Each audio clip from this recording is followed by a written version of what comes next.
How to use Telegram Messenger application. Hello everyone, welcome to this channel.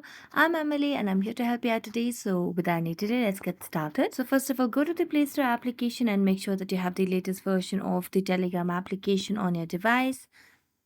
So as you can see, there's no option of update, which means we have the latest version of the Telegram application on our device. So I'm going to tap on open and it will lead me to the Telegram application. So just make sure that you are logged into your account.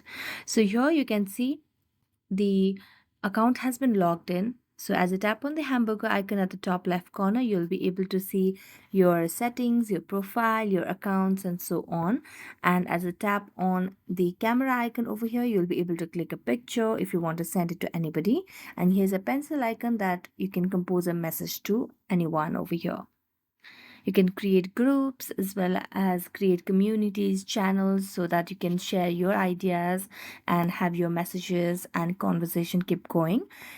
So after that, you can just go to any of the chat or contact and then just send them a message over here and you will be able to have a conversation with them.